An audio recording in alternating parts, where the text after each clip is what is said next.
Danger, Dr. Danfield. Our story opens in the small town of Benton, located north of New York City on the Hudson River.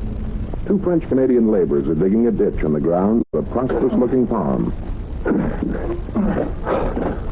Mon Dieu. Mon Dieu. Pierre! Hey, Pierre! Oui?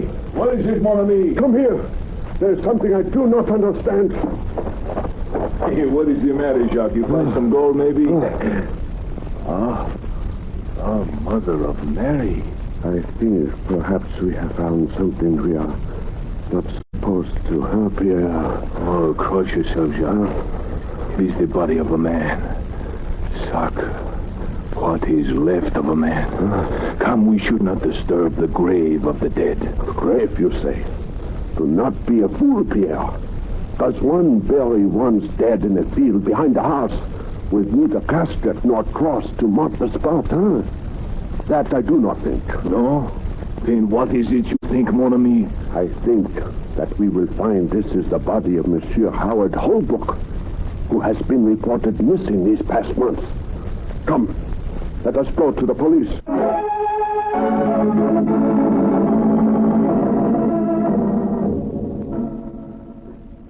It sounds interesting, Mr. Fuller. Go on, please, will you? Well, there isn't a great deal more to tell, Doc. You see, as representative of the Great Eastern Insurance Company, it's my job to check every detail before I recommend to the Home Office that they pay Mrs. Holbrook the $100,000. $100,000 is a lot of money. I don't blame you. Still, I don't see that you have any real reason to suspect that Howard Holbrook was murdered. Well, I'm relying mainly on a hunch, Miss Fairfax, and the so far unexplained reason why Holbrook's body was found in a trench behind his former home. You're positive the body was that of Holbrook? Yes. The corpse had, of course, disintegrated beyond recognition. But Mrs. Holbrook identified him by the fact that the third toe of his left foot was missing. Also, there was a watch inscribed with Holbrook's name. Were you able to determine the cause of death? No, there were no marks of violence at all. But still you think he was murdered, possibly by his wife, in order to collect the insurance? Well, we have definitely established that Holbrook's wife was spending most of the month of June with her sister in Fairfield. But Fairfield is only 50 miles from Benton. Couldn't she have driven back without her sisters knowing about it? Well, from June 6th to June 13th, Mrs. Holbrook was sick in bed with a cold. Her sister and some friends have already testified to that fact. Well, that establishes her alibi rather completely, doesn't it? Wait a minute. June 6th. That was a year ago. I thought Howard Holbrook was serving a jail sentence at that time. No, you see, Miss Fairfax, he was given his freedom on June 5th. As you'll remember, Holbrook was sentenced on a charge of embezzlement from the bank of which he was president. Oh, yes. It was quite a scandal. He'd been appropriating the bank's funds over a period of years. That's right. He had amassed a small fortune, but all of it was spent fighting the charges against him. So when he was released from jail, he was broke? Yes. On June 5th, he was set free. On June 14th, he appeared at the home of a cousin in Chicago, and he told the cousin he lacked the courage to face his family or society. The next day, he disappeared and hadn't been heard from since. It looks to me, Mr. Fuller, as though you'd have to pay Mrs. Holbrook the $100,000. Possibly you're right, Miss Fairfax. Before I make my offer, there's one other thing you must know. Oh, what's that? Well, between June 6th and June 13th, neighbors reported seeing a light in the Holbrook home. And some of the reports stated that a mysterious figure was seen moving about the grounds. And what's your answer to the stories, Mr. Fuller? Well, just this, Doctor. When Holbrook was in jail, he made an enemy of a man named Guy Emerson. They quarreled frequently over small matters, even resorting to fisticuffs on one or two occasions. Emerson was released 2 days after Holbrook. And it's your opinion that this Guy Emerson came directly to the Holbrook home, found Howard Holbrook waiting there for his wife to return from her sister's, and murdered him? No, it couldn't have happened that way. Remember, Dr. Holbrook was seen in Chicago on June 14th. Oh? As a matter of fact, Dr. Danfield, I don't believe he returned to his home at all. Then what do you believe, Mr. Fuller? I believe that Holbrook was murdered by his wife. I don't know how or when or where, and I've absolutely nothing to go on but a hunch. But my company, Danfield, is willing to gamble $10,000 to have me proven right.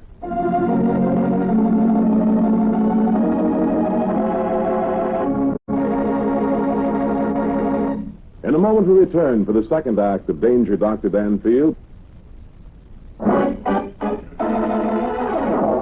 Now for the second act of Danger, Dr. Danfield.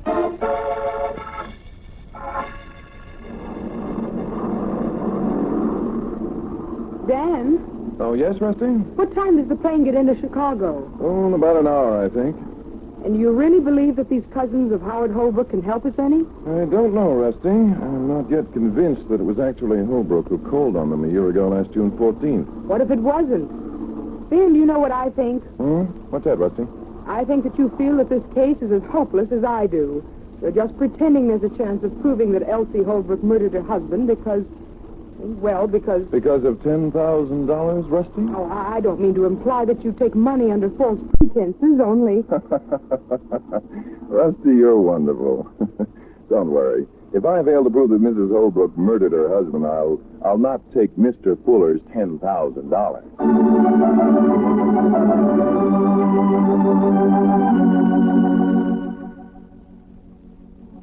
I'm sorry you came way out here to Chicago, Dr. Danfield. There's not the least doubt that the man who called on me a year ago last June 14th was my cousin Howard Holbrook. Thank you very much. You've helped a lot.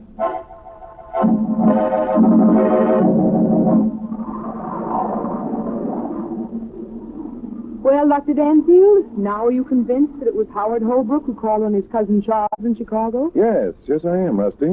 Charles Holbrook struck me as the type of man who wouldn't lie. I can't see that it would avail him anything if he did. But you're still convinced you can build up a case against Mrs. Holbrook? Don't be so pessimistic, Rusty. There's an answer to this problem somewhere, and we're going to find it. What problem? I don't see that there's any problem. A man is found dead. His wife identifies him. There's no indication that he was murdered. There was no indication that he wasn't murdered either, Rusty. And if he wasn't, how did he die? And who buried him in a ditch behind his own house? Di Emerson, his prison mate. Oh, why, it's as plain as the nose on your face. Oh? I thought you didn't believe that story about a mysterious figure being seen about the Holbrook place a year ago last June. All right. So I made a mistake. So now I've changed my mind. If Howard Holbrook was murdered, the murderer had to be Guy Emerson. I think we'd do much better if we tried to run down this Emerson person instead of chasing all over the country trying to prove that Howard Holbrook wasn't Howard Holbrook. Oh, do you, Rusty? I disagree. I think we're going to find the answer to our problem at Holbrook's home in Benton, and that's where we're going right now.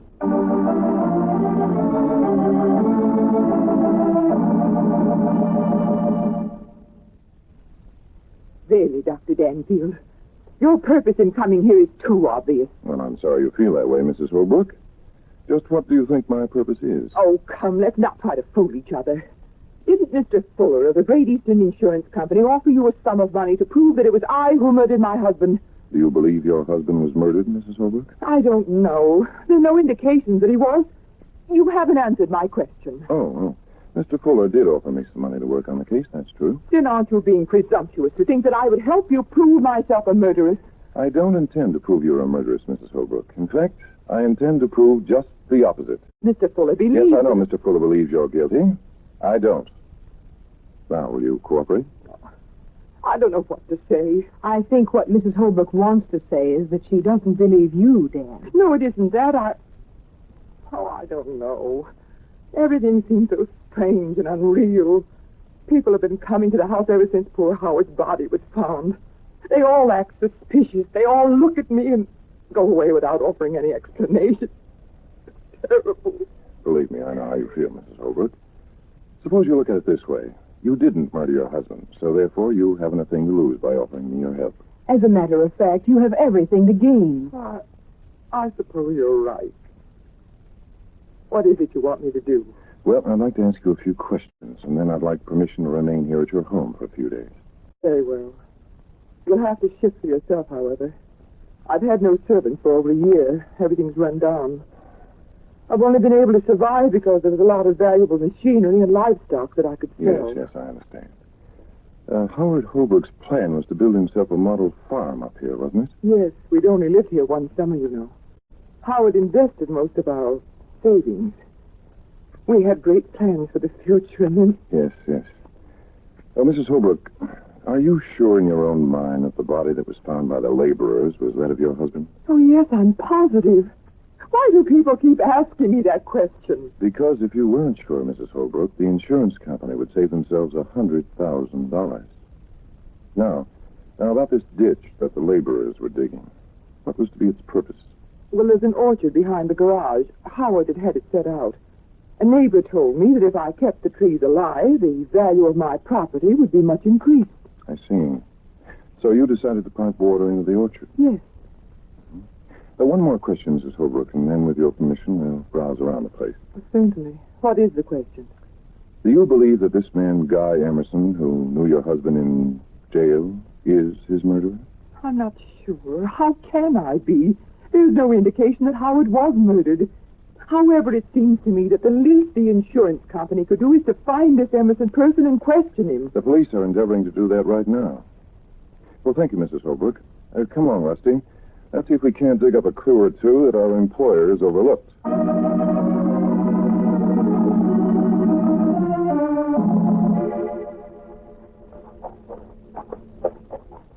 Dan, when you told Mrs. Holbrook that you didn't believe she murdered her husband, did you mean it? I've already told you I meant it, Rusty. Now stop asking me. I don't want to change my mind. Yeah, this must be the ditch. Oh, let's skip the ditch. It's almost dark. We can't see anything tonight. Besides, I have some questions I want to ask you. Let's see now. That's those dark silhouettes over there. Must be the apple orchard. Well, that means, of course, that the pipeline should run right...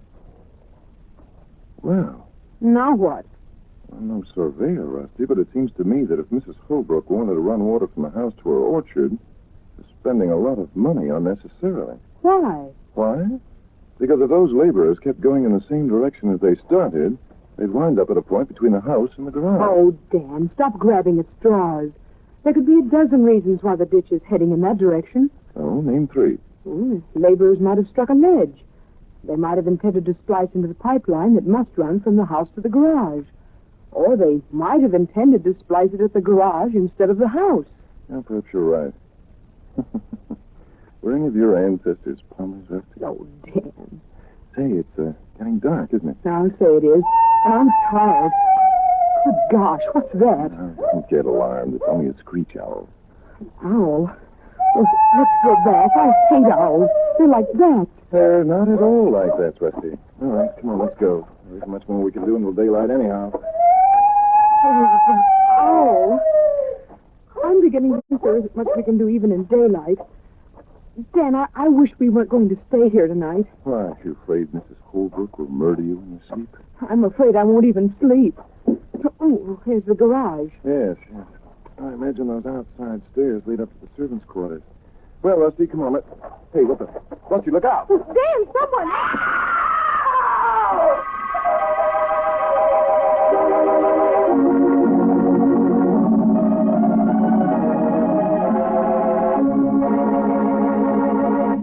In a moment, we'll return for the third act of Danger, Dr. Danfield.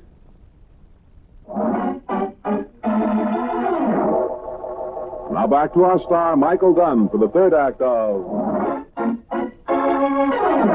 Danger, Dr. Danfield.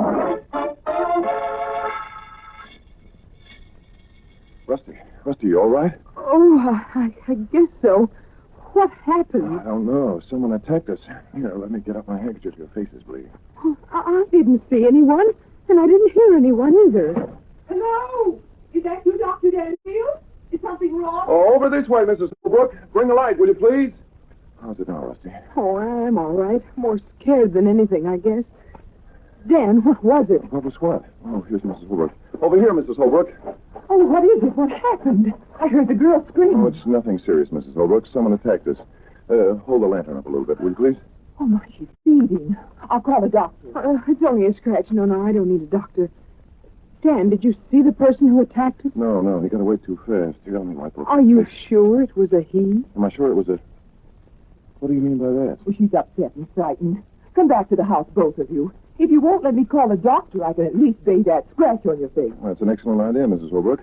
Come along, Rusty. But, Dan, you don't seem to understand. I understand perfectly, Rusty. Come along.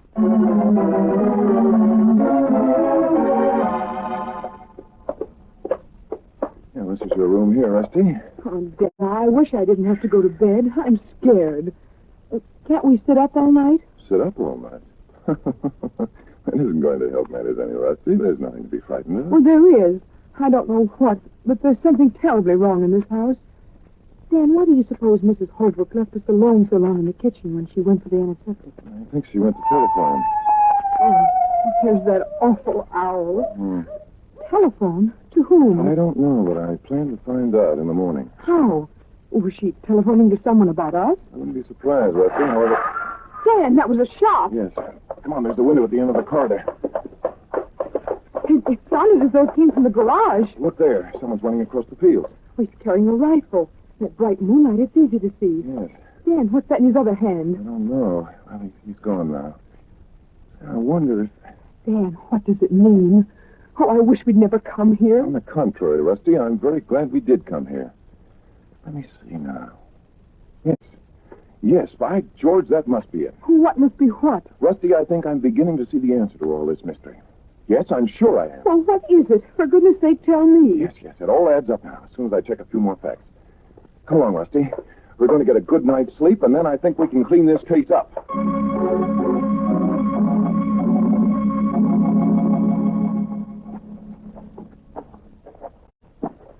I don't suppose it matters if it's only the crack of dawn. I didn't sleep anyway. The least we could have done is waited for breakfast. Oh, it's inconsiderate of you, Rusty. Waking Mrs. Holbrook at this hour of the morning to get us breakfast? Besides, we have more important things to attend to. Yeah, here's the blind. Let's go in. What do you expect to find in the barn? Yeah, well, the less we find, my dear, the more airtight our case will become. Well, it seems to be empty, doesn't it? Except for a few broken-down farm implements. Well, for heaven's sake, what's that? Looks like a butterfly net. Maybe Howard Holbrook indulged in bug chasing as a sideline. I doubt it. That net is big enough to catch a whale. Well, I guess we've checked everything that's worth checking here. Now what do we do? Now, Rusty, we go out and see how many acres of land Howard Holbrook planned to have under cultivation. That's very important.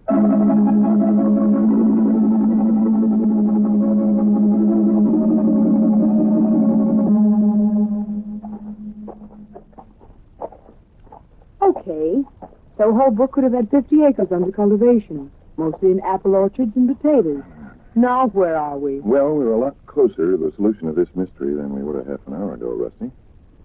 Uh-oh, who's this? Looks like the farmer from next door. Dan, look at that ugly scar running from the corner of his eye. Hello there. Looking for something? Well, nothing in particular. We're staying here at the Holbrook farm for a couple of days. Oh. And my name's Dunstan. Jason Dunstan. I live next door. Well, glad to know you, Mr. Dunstan. I'm Dr. Daniel Danfield, and this is my secretary, Rusty Fairfax. Well, the crime psychologist, eh? Still trying to find out if Holbrook was murdered, Doc? Do you think he was murdered, Mr. Dunstan? I'm sure he didn't crawl in that ditch himself and pull the dirt over him. Yes, you're quite right. Oh, by the way, did you hear a shot last night? A shot? No. Where'd it come from? From somewhere near Mrs. Holbrook's garage. Oh, well, I wouldn't be able to hear it anyhow. My place is half a mile away. Who was shooting at what? Well, we don't know. Tell me, did you know the Holbrooks very well, Mr. Dunstan? Oh, I didn't know Holbrook at all. I didn't buy my place until about, 4 months ago. Mrs. Holbrook and I have become pretty well acquainted, though, since then. I bought some of the stuff she sold off. Mm-hmm. Did you have much to sell? Oh, plenty. Holbrook really went to town when he stopped the place. Oh, the widow would get along, even though she doesn't collect her insurance, though. Dan, look, someone's driving into Mrs. Holbrook's yard. Oh, yes, probably a tradesman. Well, by the way, Mr. Dunstan, is there a public library in the village? Public library? Yes. That's a funny question. Well, yes, I suppose there is, although I never happened to see one. There's a set of encyclopedias in Mrs. Holbrook's living room, Dan, if you want to look up information. Oh, is there, Rusty? That's fine. Well, it was nice meeting you, Mr. Dunstan. Possibly we'll see each other again. Yes. Come on, Rusty. Yeah, you bet, Doc. And if there's anything I can do to help you, just let me know. I hope I didn't embarrass Mr. Dunstan by staring at that scar on his face. Yes. Well, it all adds up, doesn't it, Rusty? What adds up? Oh, say, Dan, that man coming across the fields is Mr. Fuller, the insurance investigator. Yes, so it is. Hello there, Mr. Fuller. Hello, Doc. Miss Fairfax. I thought I'd drop by and see how things were going. Well, you made it bright and early, all right. It's only 6 o'clock. Well, I'm not used to this country air, Miss Fairfax. I stayed at the hotel in the village last night and hardly closed my eyes. Oh, maybe headway, Doc? Oh, yes. We've got your mystery cleared up for you, Mr. Fuller. It wasn't too difficult. What? This is incredible. You mean that you actually know who murdered Howard Holbrook? No, but I know that my earlier conviction was right. Holbrook wasn't murdered. Wasn't murdered? That doesn't make sense. Why not? A man can die at least 2 ways besides being murdered, naturally or accidentally. I know, but being buried in that Come into the library with us, Mr. Fuller, and I'll show you the final answer in the Encyclopedia National.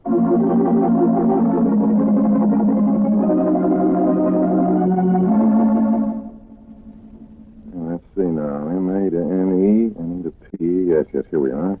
I wonder where Mrs. Holbrook is. She ought to be getting up by now. Oh, I'm much more interested in what Danfield expects to find in that encyclopedia than I am in... Owen sound. Yes, here we are. Owls. Owls? What does it say, Dan? Just what I expected it to say, Rusty. Listen.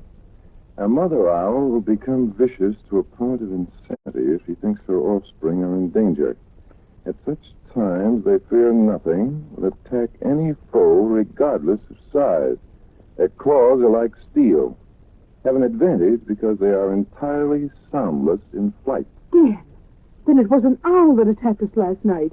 We didn't see anything or hear anything. That's right, Rusty. It was an owl that's responsible for the scar on Jason Dunstan's forehead. On Jason Dunstan's forehead? Yes, it was an unusually deep scar, made about a year ago, wouldn't you think? Yes, but... Wait a minute, Doc. How does this business about the owls and scars on foreheads tie in with the murder of Howard Holbrook? It was rather an elaborate plan for murder, Mr. Fuller, and most cleverly executed. I'll be glad to explain. Oh, come in, Mr. Dunstan. I rather expected you.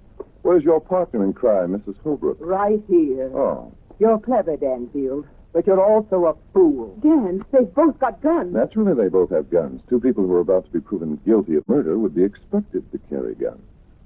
Well? You're a cool one, Danfield. What a pity that you went to all this trouble for nothing. Oh, I didn't do it for nothing. I did it for $10,000. $10,000, eh?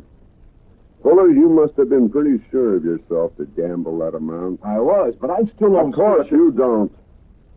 You're not smart like Danfield. Go on, Doc.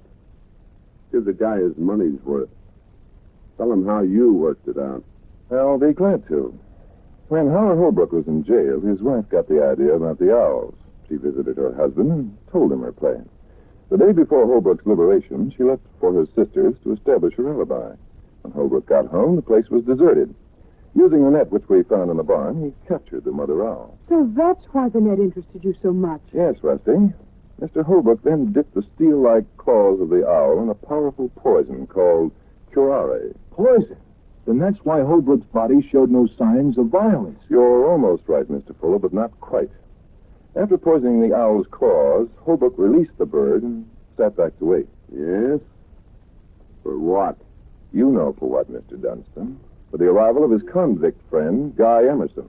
Well, then it was Guy Emerson who murdered Holbrook. Oh, no, Rusty. It wasn't Guy Emerson who murdered Holbrook. In fact, it wasn't Holbrook who was murdered. It was Emerson. What? Well, then the corpse that was found wasn't that of Howard Holbrook at all. That's right. The corpse was that of Guy Emerson.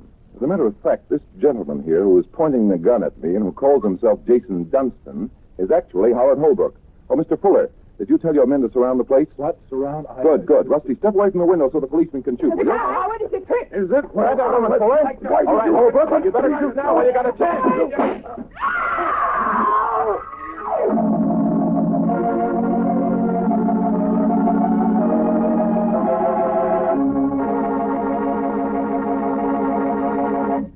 In a moment, we return for the conclusion of Danger, Dr. Danfield.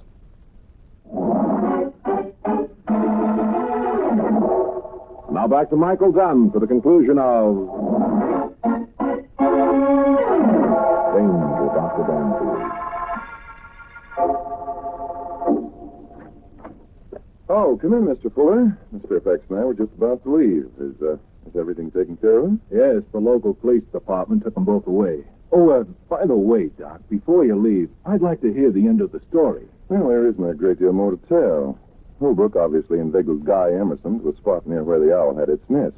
The owl attacked, gouged Emerson about the face, and the poison took effect, killing him. Then what? Now then, Holbrook transferred his watch to Emerson's pocket and severed the third toe of his left foot. Afterward, he buried him out behind the garage. And then Holbrook went to Chicago, called on his cousins, and announced he couldn't face society and was going to disappear. Yes, that's right, Rusty. He stayed out of sight for a while and then returned to this town and bought the adjoining farm. No one recognized him because few people had ever seen him in this neighborhood and because his face was disfigured by the scar. Well, I guess that explains everything. What got you to thinking along those lines, Dan? Oh, a great many things, Rusty. But chiefly it was the ditch going in the wrong direction, the net in the barn, and the scar on Holbrook's face. The scar? Of course. It was not unlike the one on your face, Rusty, only his was deeper. Then I remembered that after we heard the shot last night, we no longer heard the hoot of the owl. Holbrook shot the owl? Yes. When Mrs. Holbrook knew we'd been attacked, she called her husband and told him to shoot the owl just in case we got suspicious. Oh, and then when you saw the scar on Holbrook's face, you reasoned that he must have been attacked by the owl when he captured it to dip its claws in poison. Rusty, you're 100% right. You're always right. I don't know what I'd do without you. As a matter of fact, I don't intend to do without you. Now, come on, Rusty. We've got $10,000 to spend. Let's go.